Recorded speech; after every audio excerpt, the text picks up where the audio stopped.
Bismillahirrahmanirrahim. Assalamualaikum warahmatullahi wabarakatuh.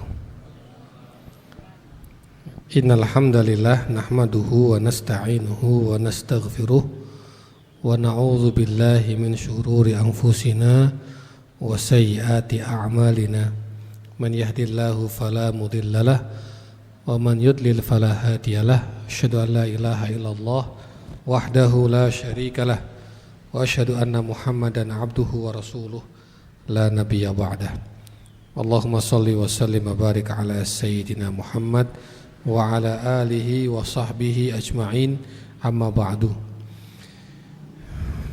Bapak Ibu yang saya hormati, hadirin hadirat rahimakumullah, saya ingin malam ini kita bahas, saya pernah membahas ini beberapa waktu yang lalu di sini, tapi coba kita tajamkan lagi materi ini. Islamic Financial Planning. Wakaf sebagai gaya hidup, wakaf sebagai lifestyle. Jadi begini, Bapak Ibu sekalian, saya mulai dari akhir. Mulai dari hadis Rasul Shallallahu Alaihi Wasallam yang diriwayatkan oleh Imam At-Tirmidzi,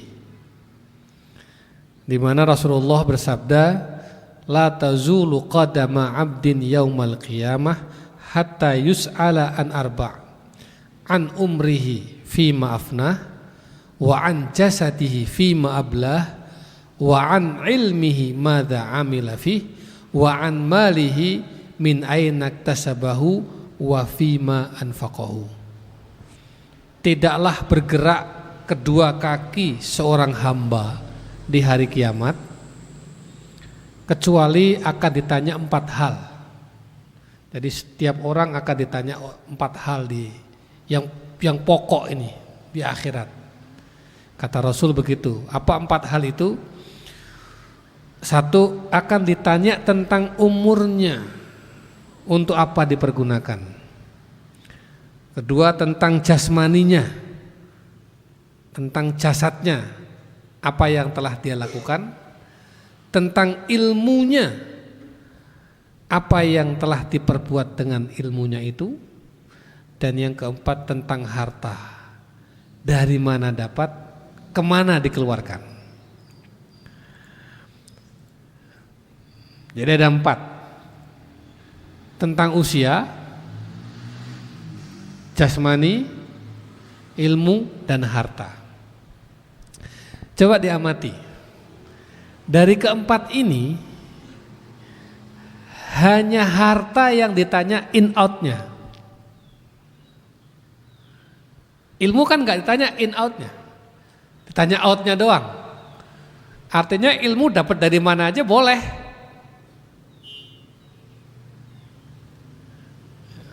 Cuma diamalkan untuk apa, itu dipertanggungjawabkan. Kalau usia nggak perlu ditanya, nggak ada yang ngasih usia kecuali Allah Subhanahu Wa Taala. Jadi nggak perlu tanya dari mana usianya, nggak perlu. Jasmani, kesehatan juga nggak perlu tanya jasmani dari mana, Allah yang ngasih kesehatan. Tapi khusus harta ditanya in out, asal dan kemana. Jadi pentingnya harta itu di sini. Ditanya dia asalnya dan kemana penyalurannya. Ini yang akan kita bahas.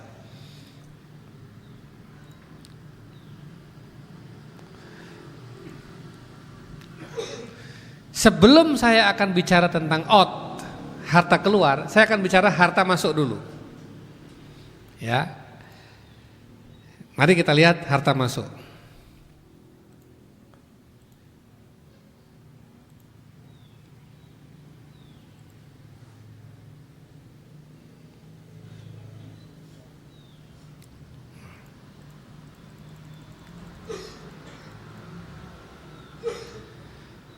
Orang kalau bicara harta, dia bicara tentang kehidupannya.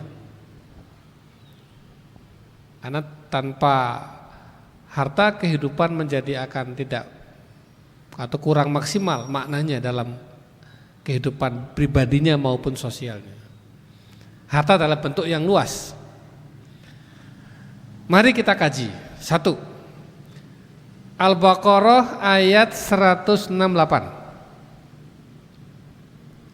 Ya ayuhan nas kulu mimma fil ardi halalan thayyiban wala tattabi'u khutuwatis syaitan innahu lakum aduwwun mubin. Wahai manusia, makanlah makanan yang halal dan baik. Dalam Al-Quran itu ada wahai manusia, wahai orang beriman, wahai Rasul. Jadi kalau ya ayuhan nas itu umum, mau kafir mau muslim umum. Tapi kalau ya ayyuhalladzina amanu, orang kafir enggak masuk itu. Ayat puasa itu apa? Amanu kan? Amanu. Salat amanu. Nah ini sekarang ini ya ayuhan nas, wahai manusia, berarti umum. Perintahnya makanlah makanan yang baik dan halal, yang halal dan baik.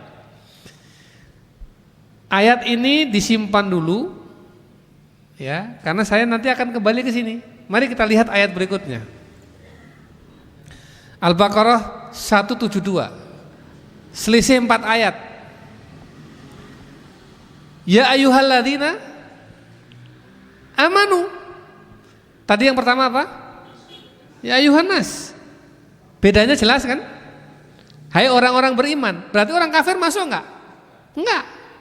Ini. Kalau yang tadi masuk. Ini sekarang udah enggak masuk orang kafir.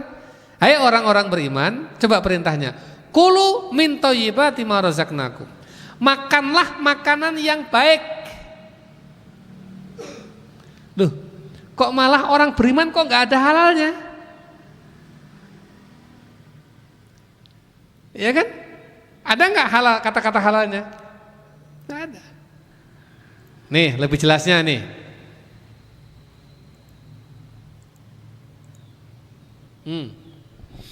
Ini yang saya kasih warna ini untuk membedakan. Yang pertama ya ayuhan nas. Yang kedua ya ayyuhalladzina amanu. Yang pertama sifatnya umum. Yang kedua sifatnya lebih khusus. Ya ayuhan nas perintahnya kulu sama. Ya ayyuhalladzina amanu juga kulu. Tapi ya ayuhan nas yang diperintah untuk dimakan yang bersifat halalan thayyibah. Halal dan thayyib, baik. Tetapi hai orang-orang beriman kok halalnya hilang?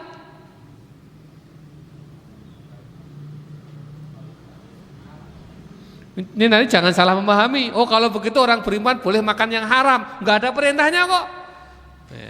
Salah pahamnya. Kenapa? Karena orang-orang yang beriman itu orang-orang yang sudah ngerti halal haram, nggak usah lagi dikasih tahu. Kalau kita orang beriman halal haram belum selesai, berarti kita mundur lagi ke belakang. Kategorinya apa? Ya Yohanes. Saya kalau ngajak orang, ya kan, kita, ayo Pak, sholat maghrib, kan nggak perlu 3 rakaat ya Pak, nggak perlu toh? Perlu nggak saya harus 3 rakaat gitu? Nggak usah. Kusen lebih masuk Islam. Saya harus menjelaskan itu. Sama, saya bertamu ke panjenengan Pak, amanu, sama kan? Bertamu, terus saya bilang, Pak, nanti kalau nyuguh makan saya, tolong jangan pakai daging babi, karena saya nggak makan babi, haram bagi saya. Kata-kata saya benar apa salah? Benar, di mana salahnya? Di mana salahnya? Pak, nanti kalau mau nyuguh saya jangan pakai babi. Salah nggak kata-kata saya? Benar.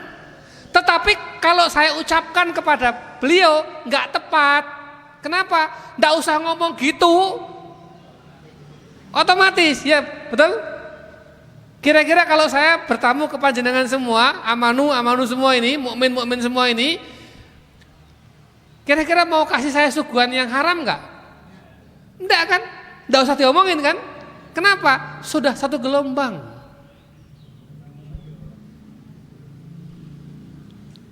Jadi Allah terhadap orang-orang beriman enggak perlu lagi mengulang halal. Lah kan halalnya kemarin sudah saya jelaskan waktu ya ayuhan nas. Sekarang ini persoalan kita yang amanu ini bukan lagi halal haram, tapi yang halal mana yang baik. Karena tidak semua halal itu baik.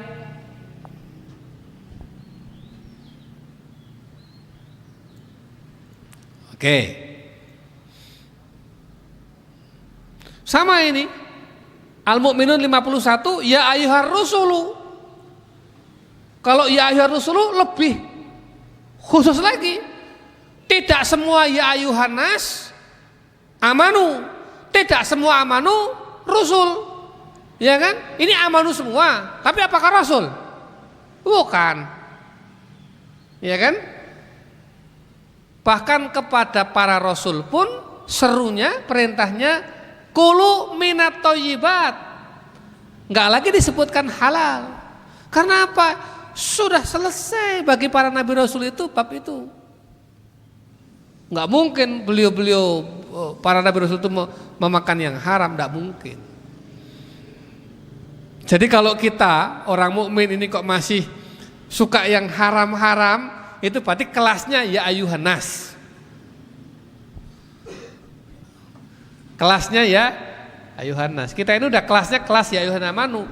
Poso-poso awan mangan, berarti kelasnya ya ayuhan nas. Nah, gitu aja. Oke. Kalau kita bicara halal haram, ini bicara soal benar salah. Halal haram itu pendekatannya hukum, hitam putih. Tapi kalau kita bicara baik buruk, ini bicara soal etika. Saya berkali-kali contohkan di sini. Gula itu halal apa haram? Halal.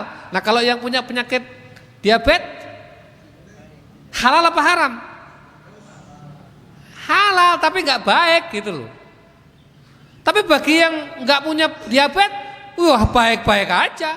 Jadi barang yang halal itu, kalau halal haram kita udah sama. Kalau Allah mengatakan babi haram, yo haram, titik, sudah. Semua sama. Mau yang sakit atau nggak sakit sama. Kalau Allah mengatakan daging ayam halal, halal. Nggak bisa kita mengatakan haram. Ya. Tapi bedanya adalah soal baik buruknya. Oh, bagi saya ayam masih baik, Pak. Gula masih baik.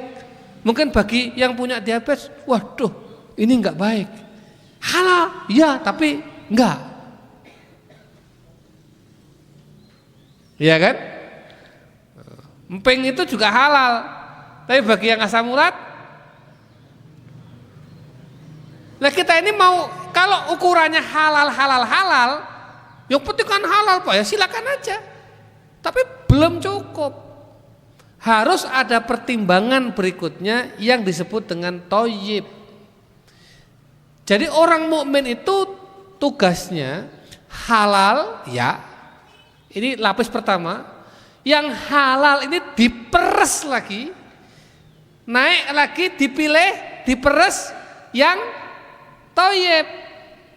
Tapi halal dan thayyib belum juga selesai. Masih ada tingkatan yang lebih tinggi lagi, namanya berkah.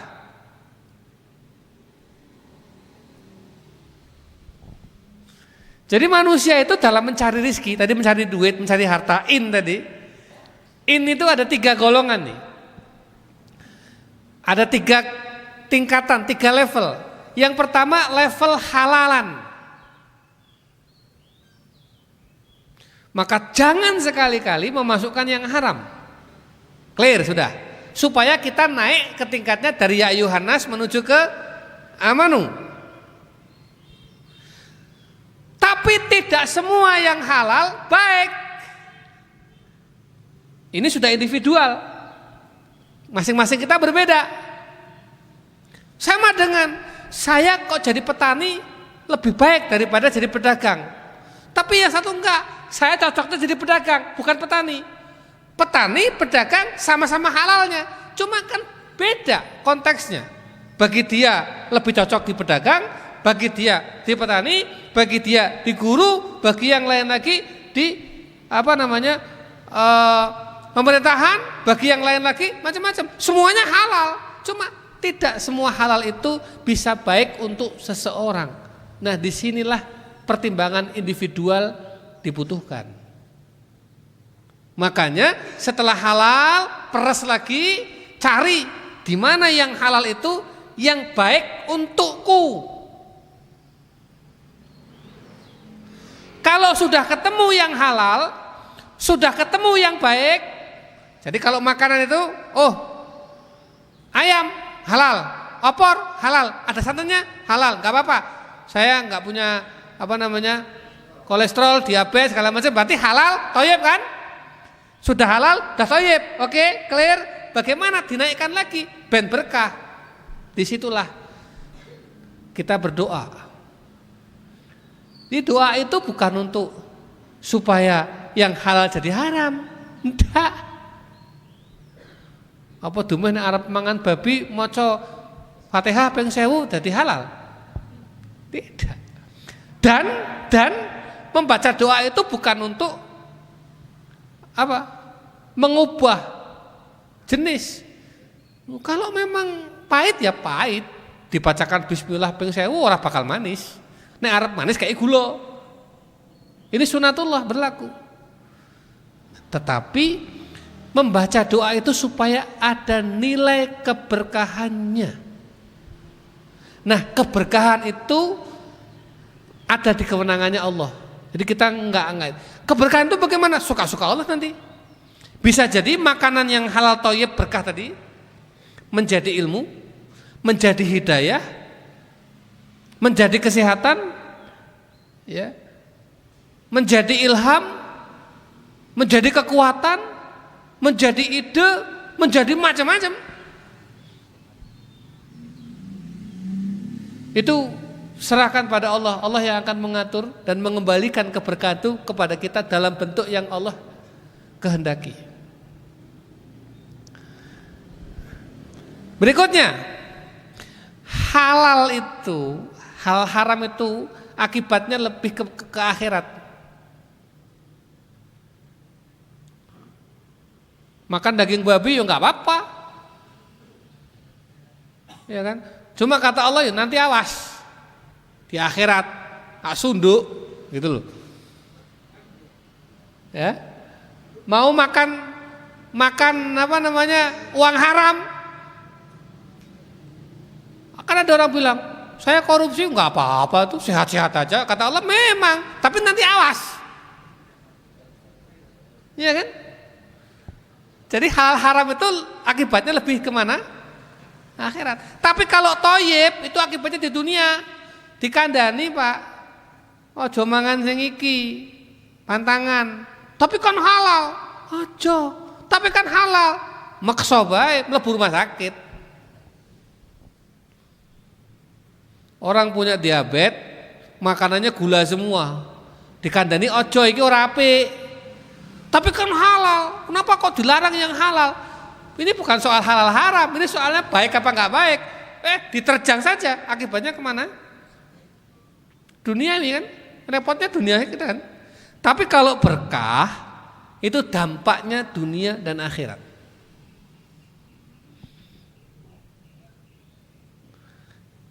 Jadi orang kalau mencari harta itu ini nih, tinggal kita ini di level mana?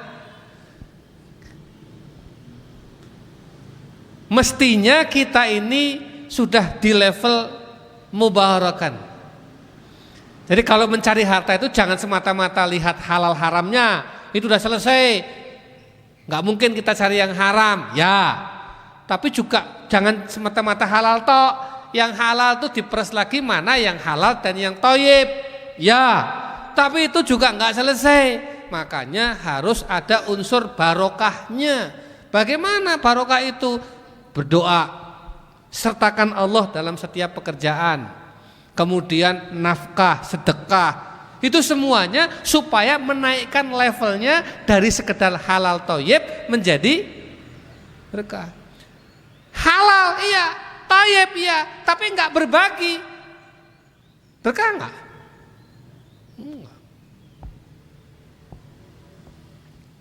Nah, di situ. Oke, ini bahas in. Dan saya akan bahas yang out. Makanya Nabi Nuh alaihi salam, ini penting, ini doa. Salah satu doanya Nabi Nuh alaihi salam di dalam surat Al-Mu'minun ayat 29 disebutkan, wa qur rabbi anzilni munzalan mubarakan wa anta khairul munzilin. Rabbi anzilni munzalan mubarakan wa anta khairul munzilin. Ini doanya Nabi Nuh. Apa isinya doa itu? Ya Allah, kata Nabi Nuh, tempatkanlah aku di tempat yang Engkau berkahi. Sesungguhnya Engkaulah zat yang maha menempatkan. Para ulama lalu menjadikan doa ini sebagai wirid. Jadi kalau pindah pekerjaan baca doa ini. Kenapa ya Allah? Kalau saya pindah pekerjaan berkahnya ikut. Jangan sampai berkahnya ketinggalan di pekerjaan yang lama. Pindah rumah, pindah lingkungan, pindah sekolah, pindah pekerjaan. Yang jadi polisi misalnya, waktu jadi AKBP berkah. Kono ya tadi memenuhi, tapi begitu naik kombes, jangan sampai berkahnya ditinggal di AKBP gitu loh. Dapat lagi jenderal bintang 1, berkahnya melu. Sehingga terus karirnya naik, berkahnya juga ikut. Tempatnya pindah, berkahnya juga. Suasananya pindah, berkahnya juga pindah. Pokoknya di tempat dimanapun Engkau tempatkan aku ya Allah, di tempat itu turunkan berkah untukku. Ini doanya Nabi Nuh alaihissalam.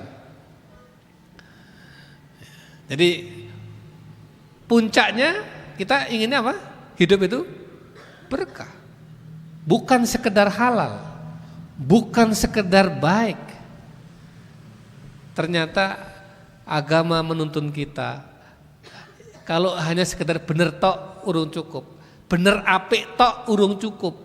Bener apik berkah baru. Itu puncak dari orientasi kehidupan seseorang mukmin di dunia ini. Sekarang kita bicara out. Ini bicara harta in. Nah, tadi kan ditanya, kalau harta itu ada in, ada out. Sekarang kalau harta out bagaimana? Ya ini.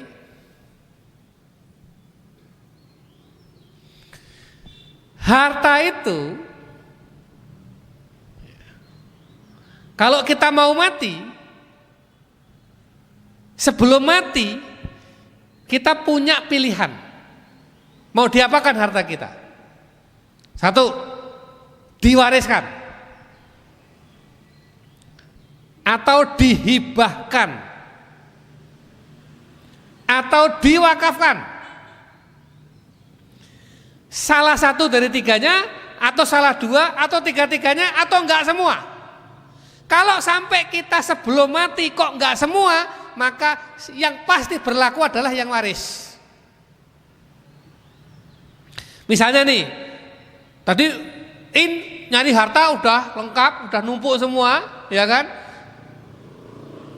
Tekan mati urung ngasih, urung duwe program apa-apa iki, mati tek. Urung wakaf, urung hibah. Maka yang akan terjadi apa? Waris.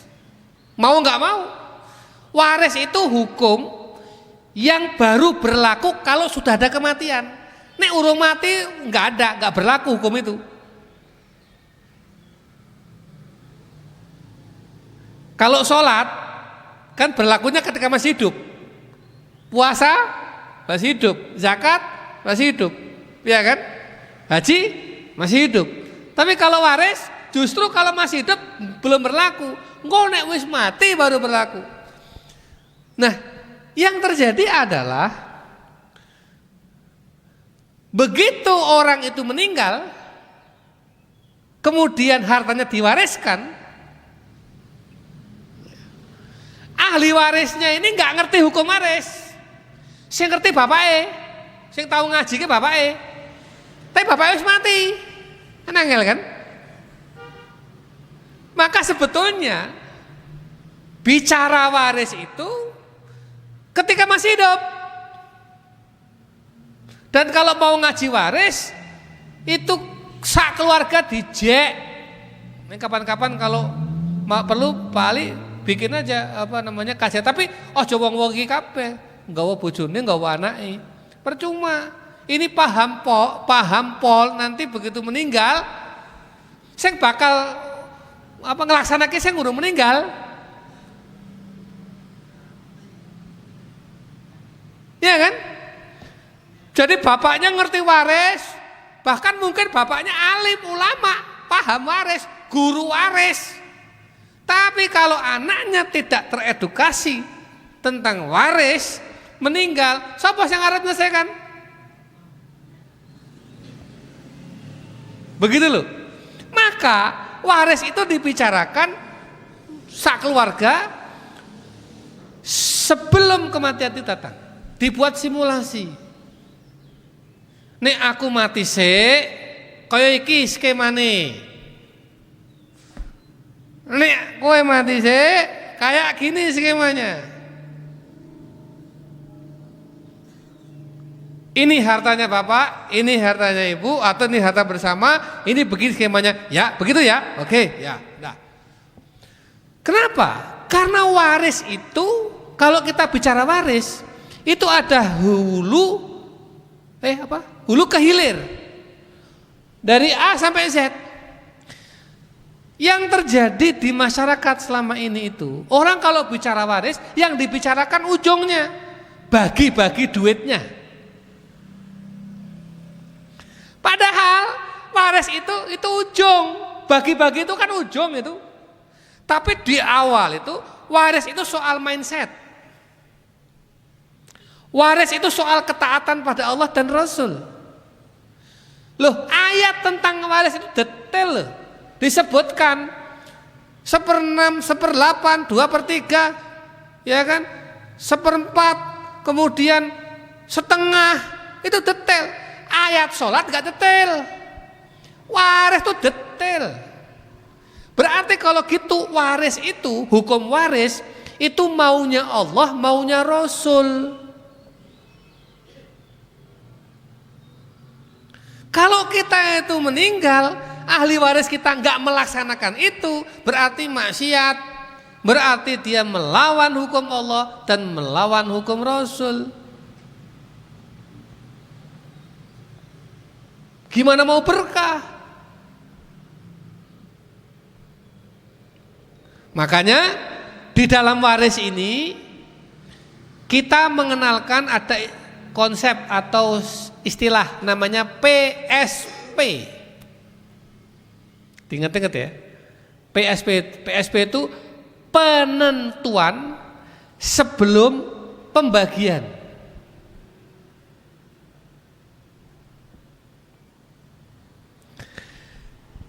Begitu detik ini ada orang meninggal, tek, ya kan?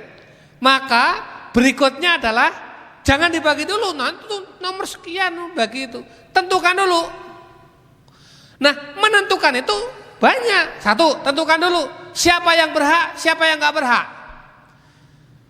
Ahli waris itu jumlahnya ada 21. Ayah, ibu ke atas, anak ke bawah, saudara kandung, ya kan? Itu ada 21 tuh, kalau dijabarkan. Begitu meninggal, tentukan dulu. Yang meninggal siapa? Suami. Istri masih ada? Ada. Oh, dapat. Terus anak anak 3, laki-laki 2, perempuan 1. Ada laki-lakinya? Ada. Laki-laki, anak 2, laki-laki dapat, anak perempuan dapat. Terus saudara kandung coret semua dah. Tek, tek, tek, tek, tek. Selesai. Iya kan? Siapa yang menentukan ini? Lu ini katanya Allah dan Rasul. Wah, Al-Qur'annya jelas. Kalau gak setuju, ya melawan hukum Islam. Dah, tentukan kan? Udah tadi. Setelah itu baru tentukan lagi. Kalau gitu, berapa bagiannya ibu? Berapa bagiannya anak laki-laki? Berapa bagiannya anak perempuan? Yang lain dapat bagian enggak? Ya enggak, kan udah keluar tadi. Udah, jadi 21 tuh di inventarisir itu loh. Dek, wah, betul. Keluar dari gelanggang. Ibaratnya ini 21 orang ini di dalam gelanggang. Begitu diset, kamu keluar gelanggang. Tapi misalnya kok ada anak perempuan, enggak ada laki-lakinya, oh berarti saudara kandung masuk. Nah, gitu loh. Gitu ya. Tahap kedua, tentukan berapa bagian masing-masing. Setelah itu bagian masing-masing sudah, jangan bicara harta dulu. Oke? Kamu 2/3, kamu 1/6, kamu 1/8, kamu setengah. Oke? Yang bilang ini Allah dan Rasulnya. Sepakat? Sepakat. Oke. Dah, selesai. 1 penentuan. Taat kepada Allah dan Rasulnya. Timbul masalah. Loh tapi kayak masku entuk setengah akeh nemen. Padahal sing payah ke adine. Pire nek dibagi rata bae? Boleh enggak? Ya boleh. Itu pembagian namanya. Kalau pembagian itu kompromi. Mlebu kamar mana? Wong mau ke sing ahli waris sing sah itu masuk kamar, piye? Bagi rata? Apa? Oke, bagi rata. Maka statusnya sedekah. Oke, sakjane aku entuk setengah. Tapi gening kowe sing butuh, saya setengahnya saya ini tak lepas. Kayak kowe, segala macam. Disitulah namanya maslahat. Kalau gitu berarti gimana? Oh berarti statusnya saya sedekah sama kamu. Clear sudah. Tapi kalau keluarganya nggak paham mindset ini, di penentuan gudrek, pembagian lebih gudrek lagi. Iya kan? Jadi taat dulu kepada Allah dan Rasulnya. Taat, selesai, oke. Sepakat semua, ini bukan maunya gue, ini maunya Allah dan Rasulnya. Oke. Setelah taat, baru kemudian demi kemaslahatan dan keutuhan keluarga kayaknya perlu dicari solusi. Nah, solusi sana. Tapi kompromi tidak akan terjadi kalau di sini tidak ada mindset. Ora iso, ya aku setengah, ya terserah, kayak gitu. Wah nggak bisa, akhirnya sama aja. Padahal waris itu hakikatnya adalah menjamin kesejahteraan. Clear ya? Ini tentang waris. Ini baru kulitnya toh ini. Nanti kalau dibahas, wah detail. Nggak cukup satu sesi. Nanti kapan-kapan Bapak kita kupas bab ini sampai ke hitung-hitungannya. Cuma harus hadir semua itu. Kenapa? Karena ini mindset. Jadi kalau waris hitung-hitungan itu sebetulnya bagian paling akhir. Kalau dari awal sudah yang penting bagian saya berapa, itu mindsetnya harta, materialistik. Tapi kalau PSP, penentuan sebelum pembagian, itu mindsetnya taat. Taat dulu sama Allah. Jadi jangan diubah dulu. Itu pendekatan waris. Kedua, hibah. Apa bedanya hibah dengan wakaf?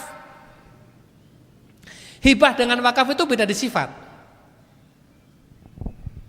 Ini harta saya hibahkan ya kepada Fulan bin Fulan. Nah nih, Maka kalau sudah saya hibahkan oleh fulan ini boleh menjual, boleh make, boleh ngijoli, boleh macam-macam. Suka-suka dia. Boleh dipakai pribadi, boleh diwariskan lagi kepada anak cucunya lagi, suka-suka dia. Tapi kalau saya wakafkan kepada fulan-fulan, dia nggak boleh jual, dia nggak boleh diwariskan, ya kan? Kenapa? Karena statusnya. Tapi kalau hibah, di situ bedanya, paham ya? Nah, sekarang dihibahkan gimana? Nggak apa-apa. Masih hidup mau hibah nggak apa-apa.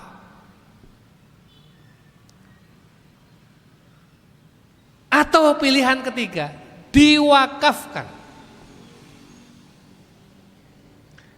Nah, kalau wakaf itu harus kepentingan umum.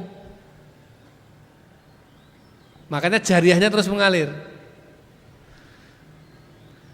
Nah, kalau saya milih ya harta saya nanti ada yang saya waris, ada yang saya hibah, ada yang saya wakaf, gimana? Boleh saja, tiga-tiganya dipilih juga boleh.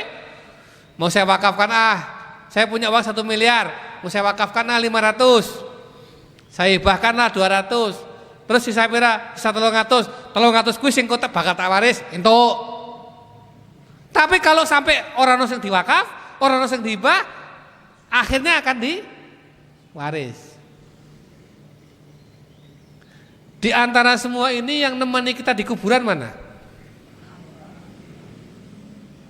Wakaf.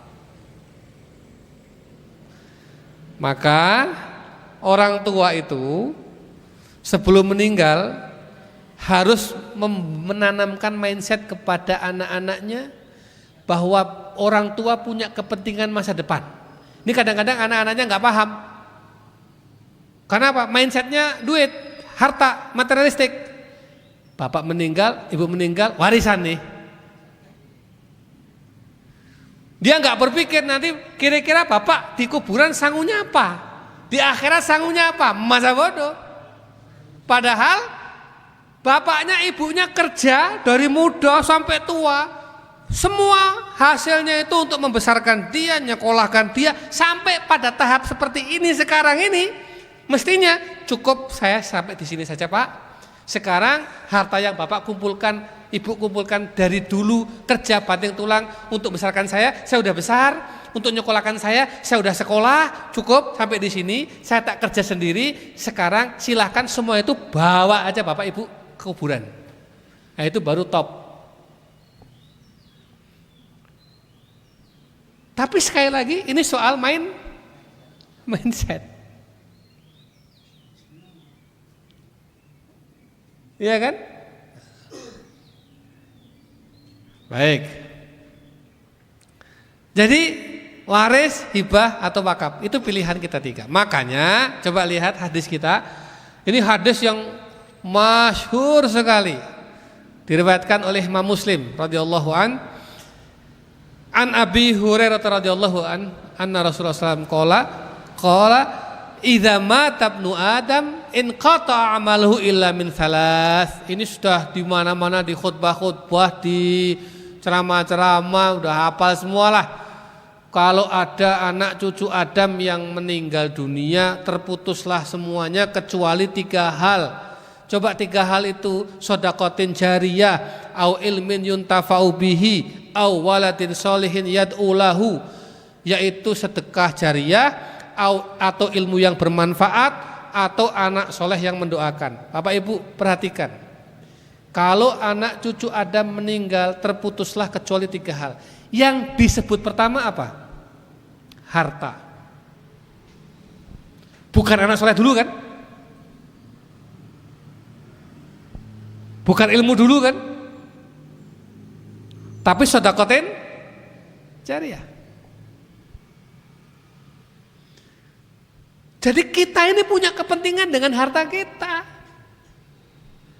Imam Asy-Syaukani radhiyallahu anhu dalam kitabnya Nailul Autor mensyarah yang disebut dengan shadaqatin jariyatin dalam hadis ini adalah wakaf. Kenapa?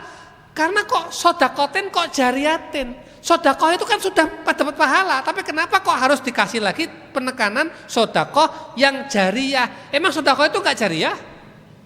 Ada. Sedekah yang enggak jariyatin ada. Sedekah biasa, sedekah tok. Ada orang lewat mengemis kasih duit, sedekah itu tok tapi dapat pahala enggak? Dapat. Ganjaran dapat seketika itu. Tapi kalau sedekah jariyah itu sedekah tak enggak habis dia. Enggak habis, ngalir terus. Bangun sekolahan, bangun pesantren, bangun masjid, bangun jembatan, bangun jalan, kasih kuburan, terus ngasih sekali, tapi pahalanya tidak akan pernah putus selamanya. Itu namanya sedekatin jariyah. Kalau ngasih sekali tep selesai, itu namanya sedekatin bukan jariyah, sedekatin tok.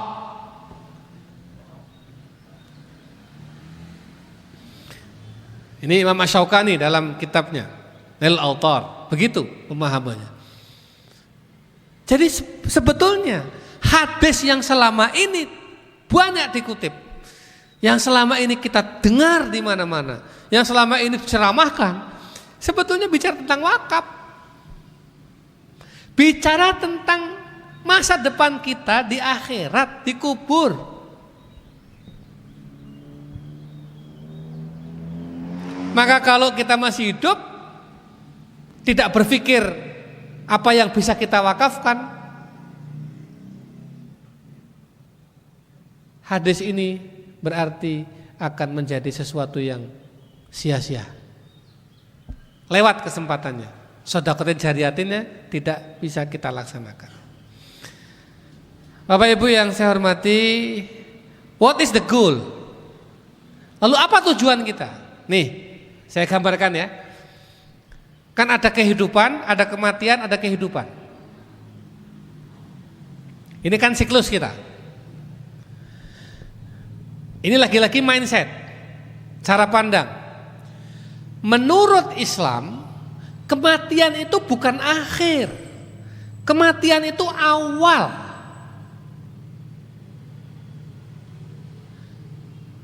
Kalau orang ateis kematian akhir, terus mati wes entek. Enggak. Menurut Islam kematian itu awal.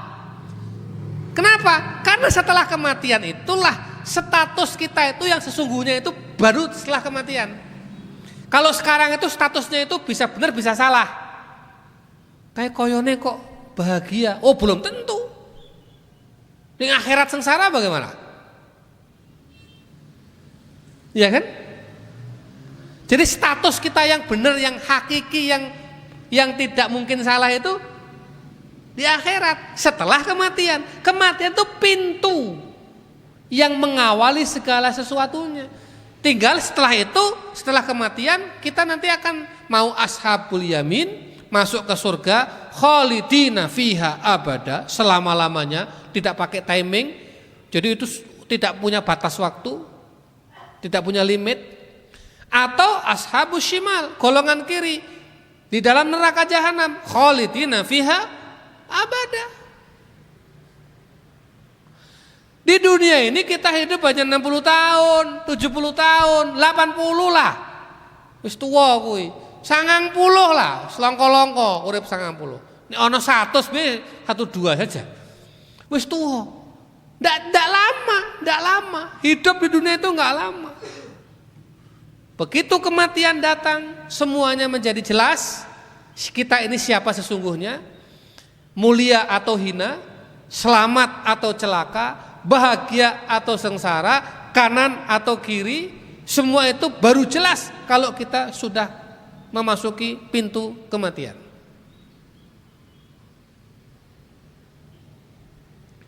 Itulah pentingnya bekal tadi dalam konteks harta. Siapa yang menemani kita kematian? Harta kita, amal soleh kita, ilmu kita, doa anak-anak, doa orang banyak, syafaat Rasulullah banyak sekali lah. Nah, itu yang bisa menolong kita di akhirat nanti dengan status kita itu. Maka itu yang harusnya menjadi pikiran, bukan hidup di dunia. Dunia ini jangan terlalu dipikirkan mati-matian, santai aja. Jadi kalau mau kaya, kaya sekalian, tapi ujungnya ke wakaf. Makanya para sahabat Nabi ada sebuah qaul, ma baqiya min ashabi Rasulillah sallallahu alaihi wasallam illa waqad waqafa. Jadi tidak ada sahabat Nabi yang hidup pada waktu itu kecuali mereka semua telah berwakaf. Saya ulangi, ma baqiya min ashabi Rasulillah sallallahu alaihi wasallam illa waqad waqafa. Tidak ada sahabat Nabi yang hidup pada waktu itu sebelum meninggalnya kecuali mereka telah berwakaf. Jadi ternyata para sahabat Nabi dan tabi'in dan orang-orang soleh zaman dulu itu endingnya bukan waris, wakaf. Coba mana? Utsman bin Affan mewakafkan apa? Mewariskan apa? Enggak, mewakafkan. Abdurrahman bin Auf mewakafkan. Abu Bakar mewakafkan. Waris enggak? Enggak, sedikit sekali. Sekarang ini banyak orang muslim bekerja keras, menumpuk harta, kaya raya, mindsetnya waris, bukan wakaf. Capek kerja sekian puluh tahun sampai tua, kemudian tidak ada bekal apa, bekalnya kecil, sedikit, diwaris. Ya kalau ahli warisnya benar, ahli warisnya nggak benar, gelo dewe menjadi hambatan dia di akhirat, tambah sengsara dia. Lalu kerja selama ini sekian puluh tahun itu apa? Capek. Saya bilang ke bapak, ini ya bapak saya ada di sini, Pak, sudahlah, enough. Apa sekarang kalau mau jualan, jualan aja, gede sisan. Tapi sekarang gue sanggup bapak mati wae. Rasa mikir anak-anak, udah lepas sudah. Jadi sekarang kalau mau jualan, besarkan sekalian supaya tambah wakafnya, tambah besar, tambah amalnya. Dah. PNDW gitu.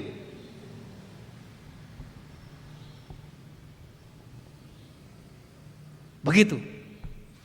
Di Turki itu, zaman Turki Ottoman, zaman Kesultanan Turki, ada tradisi. Orang Turki itu tradisinya menganjurkan keluarganya jadi orang kaya. Tapi goalnya supaya kamu wakaf. Jadi doktrinnya ke anak-anaknya, kamu kerja keras ya, jadi pengusaha besar, jadi wakaf nanti ya. Wakaf ya. Mindsetnya kepada anak-anak itu didorong untuk menjadi orang kaya, tapi mindsetnya wakaf. Jadi wakaf itu menjadi gaya hidup.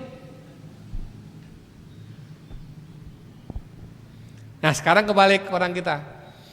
Begitu harta menumpuk, eman-eman ya, wah anakku piye? Hah? Padahal anaknya wis sejahtera itu. Enggak berpikir, wah aku piye ora, tapi mikir gua anakku lho kowe dhewe piye bakale? Sing wis mati kan bapakane.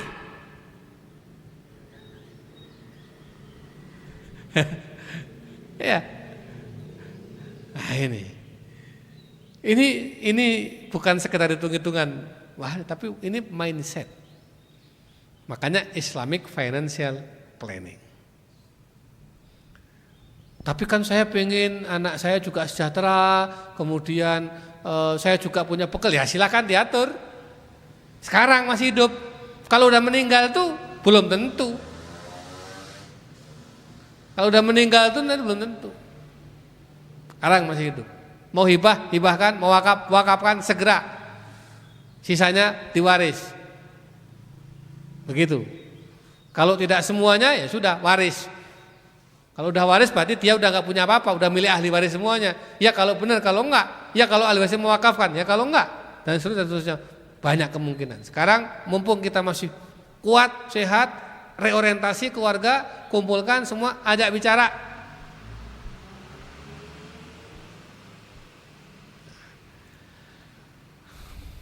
Lan tanalul birra hatta tunfiqu mimma tuhibbun. Wa ma tunfiqu min syai'in fa innallaha bihi alim.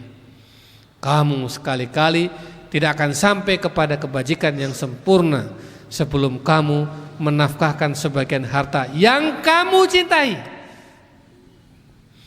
Jadi ternyata kalau mau albirro, kalau mau mencapai kebajikan yang sempurna, rumusnya adalah nafkahkan sebagian harta yang dicintai, bukan yang dimiliki loh. Kalau kita sering kiaskan itu, Pak, Bu, di dompetnya ada warna apa? Merah, biru, hijau, coklat, abu-abu. Yang disukai, yang dicintai yang mana? Warna merah. Yang diinfakkan yang warna apa? Oh, kalau gitu berarti ayatnya diganti, yang kamu miliki. Kan yang kamu cintai. Artinya apa?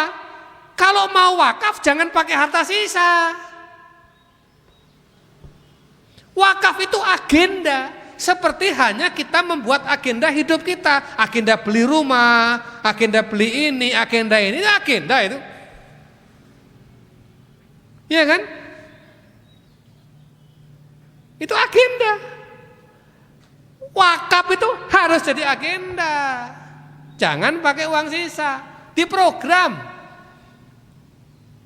Kalau perlu program prioritas.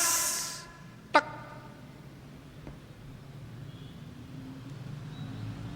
Sama dengan orang program bla bla bla bla, tapi nggak ada agenda program pergi haji, itu nggak ada. Nanti bilangnya belum mampu. Padahal sepanjang ini dia sudah mengagendakan macam-macam. Bagaimana mengatakan belum mampu? Kalau ternyata dia sudah punya agenda A, B, C, D, dan itu jalan aja semuanya, nilainya lebih besar daripada ongkos naik haji. Kenapa? Karena haji itu tidak pernah menjadi agenda di dalam hidupnya. Baca Quran, sholawatan, wirid, nggak pernah sempat, nggak sempat terus, sibuk terus. Kenapa? Karena membaca Quran itu bukan nggak ada agendanya. Yang ada, ya kan? Apa? Bekerja, ngomong anak, jalan-jalan, itu ada agenda semua. Maka membaca Quran, ibadah, zikir, wirid harus punya agenda. Ngaji begini ada agendanya. Jangan pakai sisa-sisa. Allah dan Rasulnya jangan dikasih sisa. Sisa tenaga, sisa pikiran, sisa hati, sisa harta. Lan tanalul birra hatta tunfiqu mimma tuhibbun. Ya, itu kajian kita malam ini. Saya rangkum dari awal akhir in out ya, terkait harta. Ini kalau dijabarkan lagi masih panjang. Kalau kita bicara bab waris sendiri itu satu tema sendiri. Kalau kita bicara bab wakaf sendiri satu tema besar sendiri. Kita bicara hibah sendiri satu tema sendiri. Maka saya ingin kapan kita agendakan dikit Pak Ali, Mas Agung ya, kita khusus bahas ini. Tapi kalau bisa diupayakan yang diajak itu adalah sekeluarga, minimal suami istri dan perwakilan anaknya yang sudah dewasa, sehingga pemahaman ini menjadi pemahaman satu keluarga. Bukan pemahaman bapaknya tok atau ibunya tok, tapi pemahaman satu keluarga. Karena ini soal mindset, kepentingan bersama. Nanti besok anaknya juga pengen begitu juga kalau udah tua. Pengen anaknya akan begitu nanti. Dia punya kepentingan juga dengan dirinya untuk akhirat kan. Terus, nah sehingga ini menjadi mindset, menjadi lifestyle, menjadi gaya hidup turun-temurun. Sehingga keluarga kita itu benar-benar keluarga yang fid dunya hasanah wa fil akhirati hasanah wa qina adzabannar. Itu Bapak Ibu sekalian yang saya hormati. Saya kira cukup segini. Ada yang mau tanyakan silakan, satu atau dua. Monggo.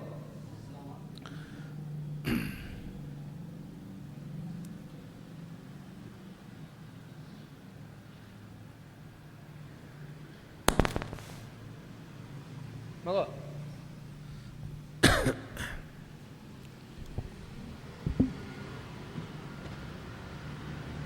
Assalamualaikum warahmatullahi wabarakatuh. terima kasih Ustadz. Sebelum ayah saya meninggal, Allahumma yarhamhu, beliau sudah menulis surat.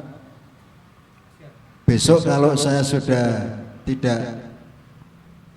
tiada, sudah meninggal, itu ada surat di bawah kasur untuk bisa dibaca di keluarga. Ternyata beliau sudah tidak tertolong di rumah sakit Khotijah. Dan ketika surat itu kita buka, ternyata isinya hibah. Hibah kepada semua anak-anaknya yang ada 6, itu semua dibagi rata isinya surat itu. Kemudian ada sebidang tanah untuk wakaf pembangunan masjid di desa orang tua saya. Kemudian ada sebidang tanah, nanti kalau ibumu ingin haji lagi, jualah tanah itu untuk menghajikan ibu. Kemudian setelah itu belum kesampaian ibu untuk berhaji lagi, ibu meninggal. Kemudian oleh kesepakatan ahli warisnya, tanah yang disiapkan oleh almarhum bapak untuk ibu haji lagi itu kita hibahkan lagi ke masjid. Ini apa yang dilakukan oleh almarhum ayah saya ini nyimpang apa tidak Ustaz ini? Karena tidak waris, tapi sebelum beliau meninggal sudah dihibahkan kepada anak-anaknya, yang lelaki 3, perempuan 3, itu semua dibagi sama luasnya. Sekian, terima kasih. Baik, setahu saya wasiat tidak boleh kepada ahli waris. Apa? Ya, itu kan wasiat itu namanya. Itu suratnya hibah. Lah ya, tapi wasiat bentuknya. Karena sepeninggal saya. Nah, jadi wasiat tidak boleh kepada ahli waris. Jadi kalau mau wasiat kepada di luar ahli waris, itu pun nggak boleh lebih dari 1/3. Ya kan? Karena ahli waris nanti udah dapat slot namanya waris. Jadi ahli waris itu nanti mau ada surat atau nggak ada surat, itu sudah akan dapat slot namanya waris. Satu. Yang kedua, wasiat tidak boleh menyalahi ketentuan Allah dan Rasulnya. Nah, tadi ini kan soal mindset. Jadi harusnya ya wasiatnya misalnya, wahai anakku, nanti kalau sudah saya meninggal, silakan bagi waris sesuai dengan ketentuan Allah dan Rasulnya, tapi kemudian saya minta kerelaan kalian untuk mencari kepentingan dan maslahat bersama. Nah, itu. Kan kalau bagi rata berarti kan menyalahi itu, tapi ya sudah nggak apa-apa. Ya karena inilah saya pentingnya waris itu penting. Waris itu kan ilmu, ya karena banyak yang nggak tahu kan juga apa gimana, nggak apa-apa. Tapi kan kita pentingnya kita bahas waris itu karena ini waris ini baru akan dilaksanakan setelah kita nggak ada. Dan karena orang biasanya bilang kalau dalam fikih itu waris itu fardu kifayah. Jadi nek ana sing siji wis belajar waris, sing liyane ora usah belajar waris enggak apa-apa. Iya. Fardu kifayah itu bagian ngitungnya tadi, ustadznya yang bagian ngitung itu. Tapi waris sebagai ajaran, waris sebagai mindset, waris sebagai cara berpikir, waris sebagai tadi cara pandang, ini harus dimiliki oleh semua anggota keluarga. Nah, nanti bagian ngitung-ngitung berapa itu, aku ora iso. Aku serahke karo ahlinya. Gitu. Dan ini sudah terjadi di banyak keluarga. Keluarga saya sendiri juga begitu. Luhur-luhur yang dulu-dulu, tapi wallahu a'lam kita mohonkan ampun kepada Allah Subhanahu wa taala karena ketidaktahuan mereka. Nah, kita yang sekarang ke bawah ini stop. Waris ini harus menjadi pengetahuan kita dan keluarga. Ya. Kemudian waris ini kita taat kepada Allah dan Rasulnya. Baru setelah kita taat kepada saudara, baru kerelaan kita untuk berbagi kepada sesama. Makanya PSP. PSP ini rumus yang dipakai oleh Al-Azhar, Mesir. Karena apa? Karena antara teori dengan kenyataan kadang berbeda. Maunya kan dibagi rata. Tapi aturannya enggak begitu. Ya sudah bagaimana? Maka Al-Azhar merumuskan kalau gitu buat saja PSP. Penentuan sebelum bagian. Sama dengan misalnya saya hutang. Berapa hutang saya? 30.000. 30.000 ya? Bayar dulu 30.000. Oke, nanti udah saya sahkan. Nah, beda kan? Kalau udah saya sahkan berarti saya menyedekahkan utangnya. Kalau saya nggak nyedekahkan gimana? Masih utang enggak? Masih. Bayarkan oleh ahli warisnya. Tanggungannya, kan begitu kan? Makanya kalau ada kematian, barang siapa yang terlibat hutang piutang, silakan menghubungi ahli waris. Ini hak Adam. Tapi nanti bagi yang menghutangi, dia bisa kok menggunakan jurus kemuliaan.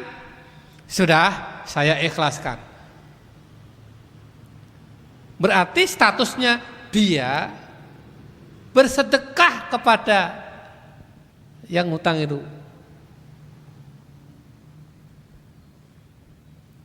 Nah, begitu anunya apa konsepnya. Gitu Pak. Oke. Ada lagi? Monggo. Yang mana dulu nih? Ya. Assalamualaikum Pak Ustadz. Assalamualaikum warahmatullahi wabarakatuh. Pak Ustadz, kita itu ada rumah waris, maksudnya keluarga saya. Kami 4 bersaudara. Ya. Orang tua kami sudah meninggal semua. Tetapi peninggalan waris itu belum kita jual. Hanya kita kontrakan. Nah, itu hukumnya gimana? Sementara Sudah meninggal orang tua. Udah dibagi belum? Udah ditentukan belum? Belum. Hanya hasil kontrakan itu akhirnya kita pembagiannya itu semua sama rata. 1 perempuan, 3 laki-laki. Nah, itu bagaimana Pak Ustadz? Ya. Matur suwun. Itu tadi. Jadi begitu ada kematian ditentukan dulu. Pembagiannya itu bisa 10 tahun lagi. Oke. Yang dapat yang ahli waris yang sah siapa? ABC sudah. ABC bagiannya sekian. Terus asetnya yang mau diwariskan ada apa? Rumah. Berarti di rumah ini kamu punya setengah, kamu punya seperempat, kamu punya sepertiga, punya segini. Oke? Jadi kalau dapat uang 100 juta, berarti setengah kamu 50, dan seperempat berarti 25, kamu seperempat berarti 25. Itu haknya masing-masing. Oke? Itu harus clear dulu. Tapi kita bagi rata aja. Oke, berarti statusnya yang 50 itu sedekah dia. Clear? Nah. Enak, Islam itu enak. Udah begitu, udah jalan terus itu. Nah, itulah kenapa setelah kematian itu segera tentukan. Sebab nanti ada kematian berikutnya. Contoh nih, suami meninggal. Berarti ahli warisnya ibu, istri masih ada nih. Terus anak misalnya, laki, perempuan. Berarti ahli warisnya ibu, anak laki, anak perempuan, ya kan? Oke. Nah, anak lakinya ini udah nikah, punya anak lagi. 2, laki perempuan, anak perempuan ini nikah juga, ada punya anak lagi. Oke. Kalau tadi bapaknya meninggal 10-15 tahun karena masih ada ibu, belum dibagi segala macam. Kemudian yang meninggal kedua adalah anak laki-lakinya. Terus gimana? Cucu yang 2 dari anak laki-laki itu dapat enggak? Dapat dari yang mana? Harusnya kan dapat dari bagian yang laki-lakinya itu kan? Bisa dipahami ya? Kalau enggak dibagi, iki kan kepiye ki hitungannya ya? Jadi itu pentingnya. Sama, mohon maaf, misalnya ilustrasi, sekeluarga naik mobil, bapak, ibu, anak, kecelakaan, biar. Naudzubillah min dzalik. Mati telu.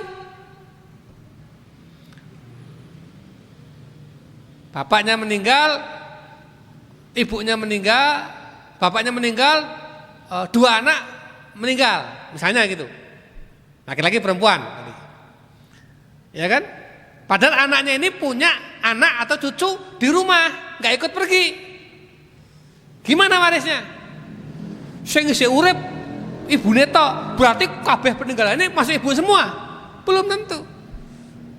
Nanti dokter akan memutuskan yang meninggal pertama siapa?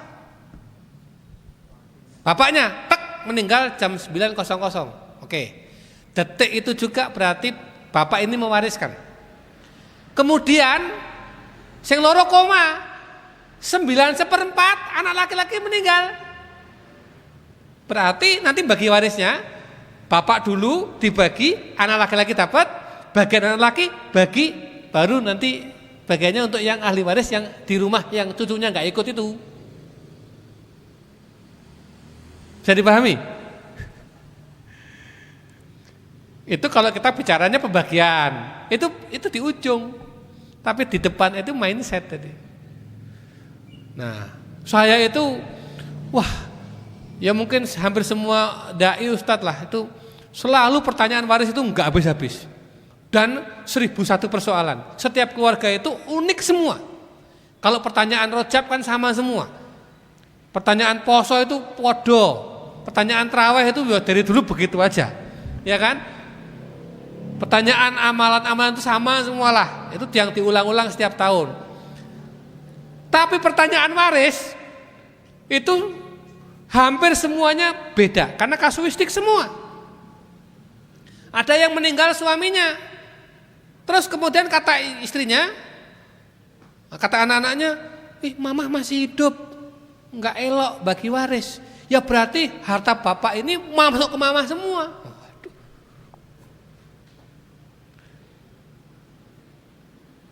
Mamahnya menikah lagi, bar kui. Iki hartane ning di statusnya.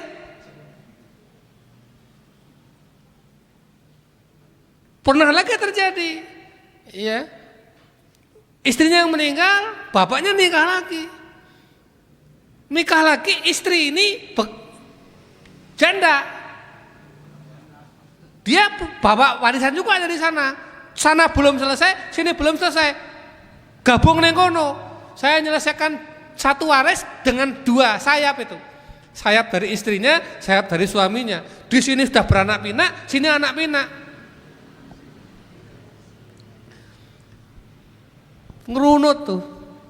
Jadi merunut itu sejarah. Ini kapan kematian? Ini sama ini duluan mana matinya? Nah, terus bapak itu nikah itu ketika ibunya sudah mati apa ibunya masih hidup? Kan udah dirunut itu. Bayangkan. Ya. Jadi berarti peninggalan waris itu dari hasil kontrakan yang kita bagi nggak apa-apa? Nggak apa-apa. Nggak harus dijual? Enggak. Itu pembagian itu teknis gitu. Bahkan kalau bisa jangan dijual biar produktif. Sama bapaknya punya saham, jangan dijual. Apalagi saham pom bensin di rest area, pom bensinnya urep. Tapi gara-gara mindset yang salah, nggak bisa bagi rata, suka terima duit. Belum tentu bisa bikin pom bensin lagi. Niki mau diajak kaya, jadi maunya miskin kan? Keluarga yang seperti itu kan? Nah ini benar, berarti nggak dijual. Kenapa? Produktif terus. Cuma kalau nggak rukun nggak bisa, susah. Aku sing lola, ora iso, kudu aku, ora iso. Padahal jelas saja siapapun yang lola, ya segitu komposisinya kan.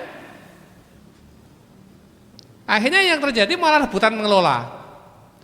Loh, kalau ngelola siapa aja? Bisa di antara anak-anaknya, bisa orang luar. Yang penting kan haknya ini segini, hak segini, dan kita udah sepakat bagi rata, selesai kan? Jadi waris itu mudah. Waris itu mudah kalau mindsetnya sudah benar. menjadi sulit itu karena mindsetnya nggak benar. Yang ada adalah waris itu harta saya dapat berapa itu. Begitu? Cukup? Satu lagi, silakan. Ya, terakhir. Assalamualaikum. Ada ibu-ibu? Ya, ada monggo. nih dari ibu-ibu. Ya, monggo. Assalamualaikum Ustadz. Salam. Saya mohon penjelasannya. Dengan tausiah Ustadz malam ini, saya gimana ya? Merasa saya kan single parent. Ya. Saya beli rumah sendiri. Dan saya ini mau pensiun. Ya. Jadi saya punya anak tiga sudah bekerja semua. Anaknya laki-laki ada? Laki-laki 2, perempuan Ya, oke. 1, perempuan sudah menikah. Ya. Nah, rencana saya kan mau menjual rumah itu, saya mau pulang ke kampung. Mau Nah, untuk pembagian anak, dan saya nggak tiga, tapi dengan tausiah Ustadz malam ini, itu mata saya terbuka. Karena tentu saya akan memikirkan nasib saya dikubur. Ya. Ya, mohon penjelasannya. Terima kasih. Ya, maksudnya ya itu tadi saya menangkapnya begini. Ya ibu bisa pilih satu di antara 3 ini, dua-duanya atau tiga-tiganya kan nggak apa-apa. Ada yang di Saya maunya selagi saya masih hidup, sebelum saya pulang ke kampung, rumah itu mau saya jual. Nah, saya harus memberi anak saya yang 3 itu berapa menurut agama Islam, dan tentu saya akan memikirkan wakaf itu. Ya, nah itu bagaimana ibu saja kalau itu hibah nggak ada ketentuan Bu, silahkan aja.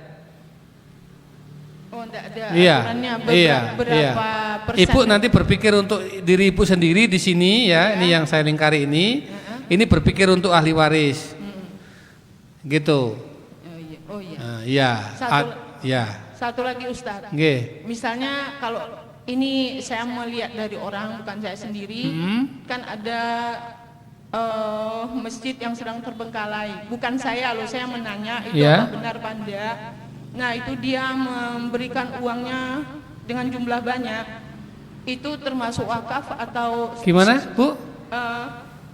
Dia sedekah apa wakaf lah namanya, untuk menyelesaikan sebuah masjid. Pembangunan masjid gitu. Nah, itu termasuk sedekah jariah atau wakaf? Ya itu wakaf, sedekah jariah. Kan bangun masjid.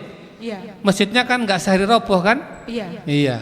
Masjidnya itu bisa 10 tahun, 20, 30, 100 tahun, 1000 tahun. Itu pahalanya yang lebih besar mana? Membantu anak yatim atau membantu pembangunan pondok atau masjid? Bantu semua aja, Bu.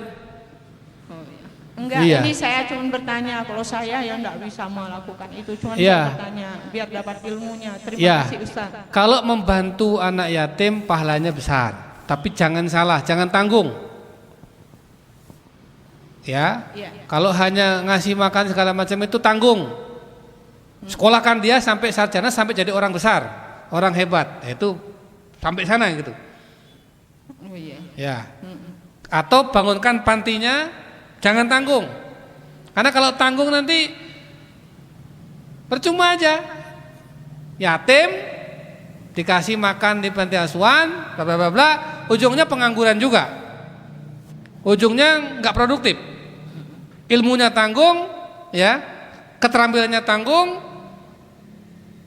Bagaimana? Iya, Bu. Nah, jadi kalau mau yang yatim, yang strategis. Itu kalau mau yang yatim selektif, dikawal betul pendidikannya. Sampai sarjana sampai dia dapat pekerjaan atau kasih modal. Ya, Rasulullah juga yatim, tapi kan jadi orang hebat. Iya. Atau masjid bisa. Atau pesantren apa tadi? Sekolah bisa. Itu pun juga sekolah yang kira-kira produktif. Ya. Jangan sekolah yang tidak produktif, mana-mana aja. Oh iya. Ya, begitu Bu. Terima kasih Ustaz. Oke. Monggo terakhir.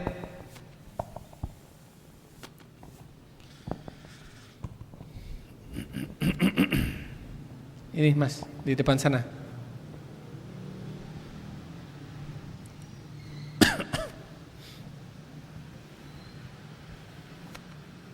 Assalamualaikum Pak Ustaz. Saya mau tanya tentang amal jariah, sedekah jariah. Kalau kita bersedekah jariah, otomatis kita dapat imbalannya sampai akhirat. Yang saya tanyakan begini Pak Ustaz, kalau kita mencari sedekah jariah, maksud saya ada pembangunan sebuah masjid ataupun apa sekolah, kita mencari sumbangan pada orang-orang untuk pembangunan itu, apakah kita juga akan dapat amalan jariah seperti orang itu menyumbang atau gimana? Man dalla ala khairin falahu mithlu ajri fa'ilihi, kata Rasul. Itu sabda Rasul. Man dalla ala khairin falahu mithlu ajri fa'ilihi. Barang siapa yang menunjukkan jalan kebaikan pada seseorang, maka dia mendapat pahala seperti yang melakukannya. Gitu loh. Jadi kita panitia pembangunan masjid, ya. Terus cari wakaf. Ada orang wakaf tertarik sama program jenengan, sampai pahalanya sama dengan yang wakaf itu, karena menunjukkan jalan orang kepada kebaikan. Hebatnya Islam di situ.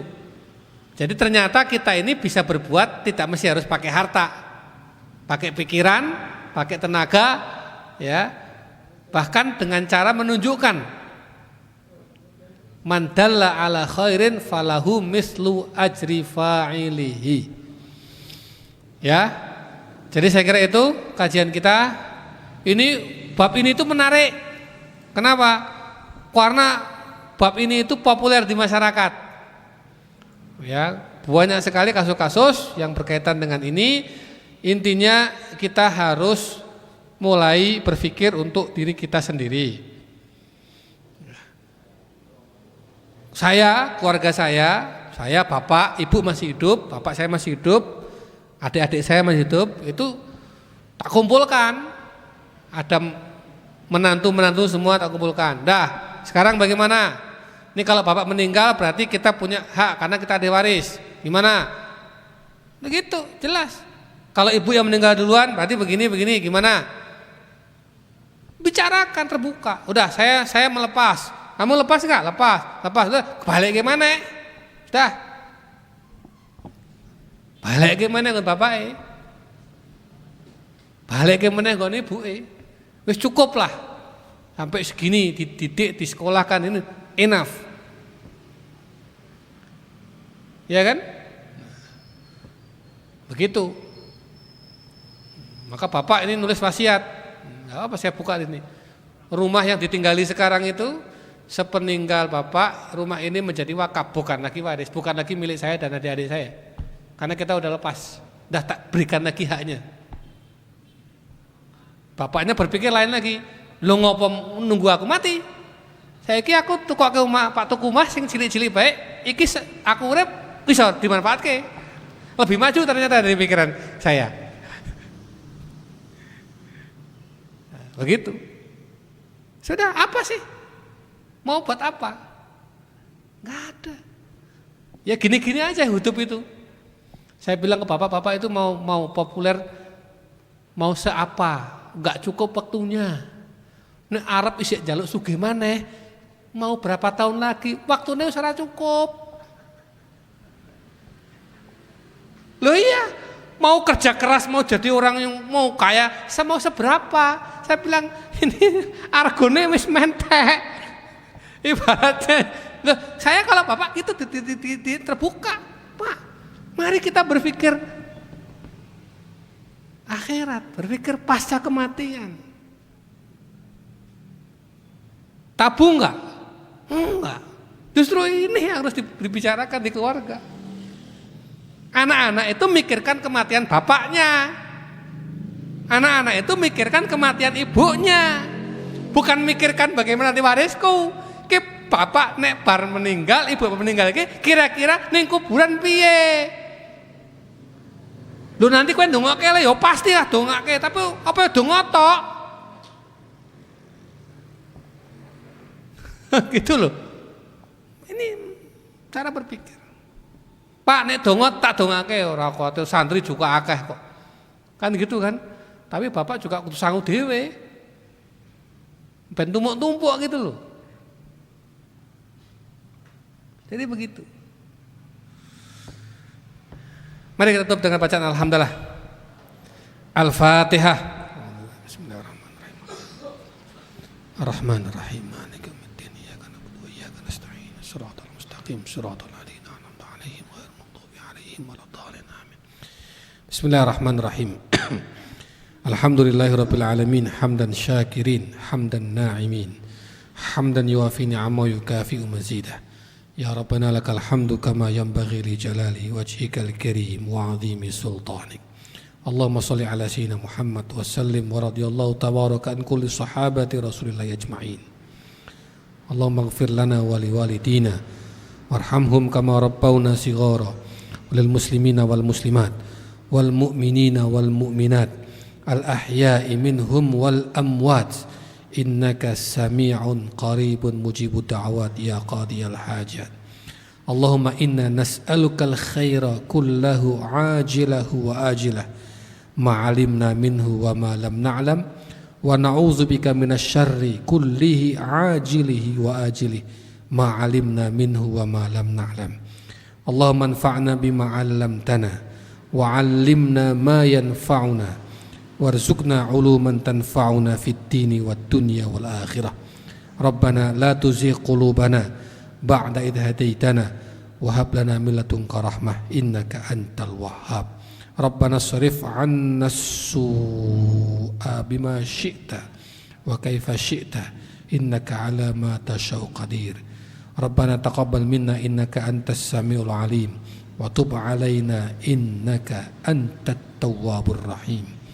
Rabbana atina fid dunya hasanah wa fil akhirati hasanah wa qina adzabannar wa adkhilnal jannata ma'al abrar ya aziz ya ghafar ya rabbal alamin. Wa sallallahu ala sayyidina Muhammadin wa ala alihi wa sahbihi wa baraka wa sallam walhamdulillahi rabbil alamin. Al-Fatihah.